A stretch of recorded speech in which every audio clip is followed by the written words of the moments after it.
Guys, deluded, I'm back again. You guys always ask me to use this. I swear down, this doesn't need to be used all the time. For some weird reason, it's crushed up though. For some weird reason, you lot love this, innit? So I might as well use it. For the reason of this vid, obviously Lucas Torreira, gotta pattern up things, guys. Obviously, Lucas Torreira, if he does sign for the club, I say he does because he does look like he is going to. But if you're an Arsenal fan, you know yourself, we don't celebrate these signings, or I don't, until it's over the line. It does look like it's done, just needs I's to be dotted and T's to be crossed so we can talk about it. But let's speak about our midfield options. Now, Maitland-Niles is going to be considered, or on the face of it, get increased playing time. If you just look at, he's got number 15 shirt now versus whatever number it was last year. And how he's come on leaps and bounds. The manager, Unai Emery, spoken about how Ramsey's keen. Whether Jack Wilshere stays or goes is another story, but let's assume he stays. There's him, there's El Nene, Torreira if he comes in. There's still Xhaka, he polarizes his opinion. And I don't really count Ozil according to this, and I'll touch on him lightly. But yeah, man, there's many different options that we could line up in midfield, and it gives us many different ways of playing. There's games where we could be compact, where if we don't expect to dominate in the middle. There's games where we could utilize their strengths. There's games where some of these players, whether it's El Nene, Lucas Torreira, because he's being labelled a DM, which he is, but to a degree, but he's not like that. Ramsey, there's Maitland-Niles, there's scope to be given multiple functions in midfield, and that's another reason I don't like when people get hung up on he's a destroyer, he's this, he's that. If you're a competent midfielder, you're a competent midfielder. Obviously, you need specialists in certain positions, but that's for another day. So let's start with this, innit? The first one I want to speak about is one that's really giving me tasty options, especially when you consider the high pressing that Unai Emery likes to play and hopefully he implements for us. It could be any variation. This is a 4-3-3 clearly. This is Ramsey, Lucas Torreira and Maitland-Niles. It doesn't have to be that. It could be Torreira there, Maitland-Niles and Ramsey there, or it could be Maitland-Niles because he could actually, there's scope for him to learn and be disciplined. He can learn a lot playing here because you have to be disciplined. Maitland-Niles and Torreira when we need to shut out games. And Ramsey there. Why I say this firstly, this interests me the most, because no matter how way you put it, three different midfielders, they've all got an engine. Maitland-Niles got that box-to-box, got that youthfulness energy about him, tough in a tackle. He can remain, I don't want to say defensive mid, but to make the example, a defensive mid, let me use this a bit more. He can stay here and be at the base. He could be a bit more box to box. You see what I'm saying? Lucas Torreira, he can stay at the base and control it very well. Equally, there's scope to be box to box. You get me? Three dynamic midfield, very different, but three dynamic midfielders with engines, with a lot of engine. That's three big engines covering a lot of ground. That means we can finally press properly. We can defend quickly. Like, we can remain rigid. Like, how many times have we at Arsenal seen, it's more a pivot, so let's use the pivot. Jacques or Ramsey's there, and the man there is there. Be together, and that's one reason I like it. I like a three in the team. But away from that, it doesn't matter if it's 4-3-3 or whatever. That's what Unai Emery has to install, tactical discipline, because none of our players are disciplined like that. If we're keeping it chill and being honest, that's one thing I like, man. The high press, man. It don't matter what variation there you could put them. That's one thing that I would like to implement. The other one, if we do play a pivot, assuming it's a pivot, which will no doubt be spoken about, Xhaka and Torreira, you don't need to play both of them. It's all about options, but at the same time, they give you a lot of options. They're very different but very similar. There's someone finally mobile for Xhaka. So Xhaka could either play slightly further up the pitch as a deep line playmaker, which he actually is, or in a free, if we just pretend, Xhaka could be protected. If you've got Torreira and Maitland-Niles, for example, Xhaka's protected because we know he's not mobile. The sides are protected. How many times have you seen, this is Xhaka, Xhaka forced out wide and he's not good enough for that. And Ramsey and Wilshere the same to a degree. We look better in a free. So remove him. Xhaka and Torreira, I think they'll complement each other well. One's got the engine, one hasn't. They're both extremely good passes. There's scope for them to both play deeper. There's scope for them to both play further forward.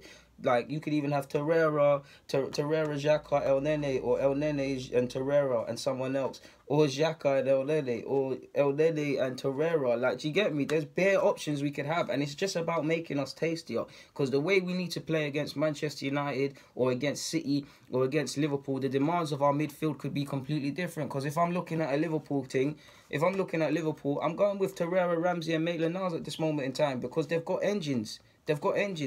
Liverpool like a high press. I want to fight fire with fire. If I'm going with City, yes, to a degree, you've got to press them high and stuff, but you're not going to dominate the midfield against them, are you? They're just going to pass around you. So I might play Lucas Torreira and El Nene or something, for example, and Ramsey to give us that youthfulness energy. Equally, I might have Maitland-Niles or someone else. Because if I do that, apologies if I'm not holding this properly, people. Because if I do that against City, we remain compact. Do you get what I'm saying? If we want to be more offensive, we want players to be the best they could be. It could be Ramsey, someone else, and someone else. You get me? It doesn't have to be like that. There's so many options we could run with, people. Whatever ones are there. El Nene and Torreira. They could start games where we don't expect to dominate, games where players need to be rested, games where we could just bring them on and shut games out, games where, how many times as an Arsenal fan has it been nervy, no matter if we've got 2 or 3 goals?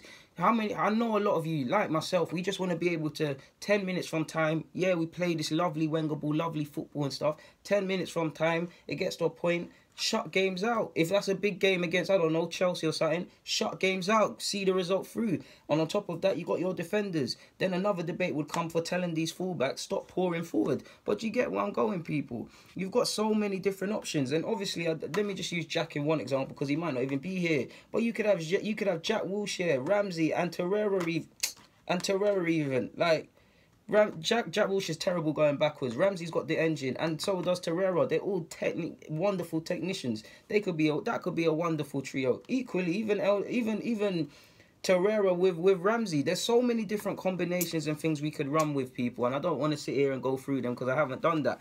But there's also scope for this as well. Why I said I was going to mention a certain Mesut Ozil was for a specific reason, because you lot probably assume, oh, DG, does that mean you're not feeling Ozil or nothing? Because naturally there's a pivot and Ozil would be here. Ozil could also be thrown into a 3, which he's done before. Or what I would like to do, have our 3 midfielders. I really hope I'm holding this properly, people. Sorry. Have our 3 midfielders, whatever denomination or whichever combination you want, our 3 midfielders.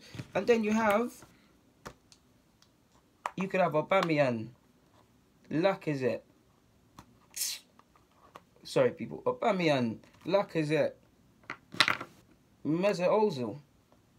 It'll obviously one might have to be out wide, of course, naturally, or they both could play together. And then you give Ozil out wide. You give him a right wing attacking mid sort of role where he's free to. He's done it for us before when we've counter attack sides like against Bayern Munich, and he's done it for Germany. You give him freedom to come off that. You give him freedom. The team is now, provided we can defend properly and there's game management and stuff, and these 3 do their jobs, the fullback do their jobs, and we press from the front. Ozil now has freedom to roam and do what Ozil does. He can pick balls up. He could float. He can do what the hell he wants. Obviously, Torreira's there, so he won't have to drop deep too tough. Or you could situate him here. I really don't like that because I like width in my side. So you get what I'm saying? Or Ozil could play there like I've already said. Or Ozil's just not a part of it. Like, more different... Obviously, Ozil's world class and I want him to play, but more options, harder to play against. We don't need to force players in. Look at Pep Guardiola. Obviously, we don't have the side Pep has, but typically, Sane, Sterling, all these men are not going to be shoehorned into every big game or every game. We need players that bring different things to the table and all of them sort of things there. Now, one thing I will say as well, there's also scope for this as well. Like, games where we quite frankly don't care for width and we don't expect to dominate. Obviously, the fullbacks would have to remain compact to help us on either side. Remove that, for example. But that's 5 midfielders. That could be El Nene, Xhaka, Torreira being box to box, or Torreira being defensive mid, Maitland-Niles. I'm saying bare examples, but you get what I'm saying. So let's just say what? Maitland-Niles, Aaron Ramsey, Torreira, Xhaka, Wilshere. There's 5 centre mids there, and I probably just missed someone else out. There's enough games for everybody to clearly play. We're in the Europa League, we're in the FA Cup, we're in the Carling, and we're in the league. The league is 38 games. All the others depend on how far we progress. But there's enough games, provided it's free in the middle. It's free in the middle. Obviously now, with a pivot, or free in the middle like that. Obviously, if there's a pivot, someone's missed out.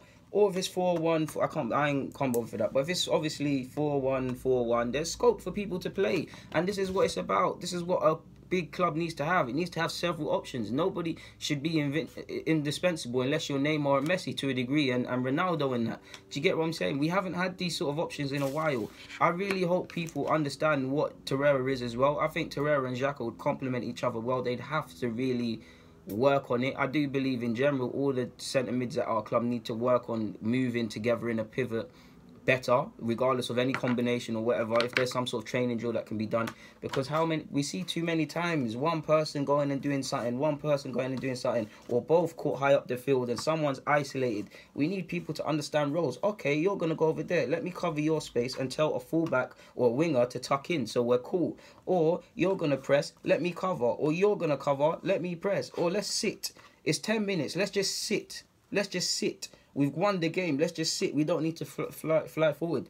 It's these sort of things that tie into game management and tactics. If we can get that right, we'll be closer towards the top 4 and getting back into the top 4. But until then, it's Europa League thing again. And I hope I've given you guys something to take away from this. I hope I've given you guys something worthwhile. I know how much you guys love the tactics board. It's probably a niche of mine.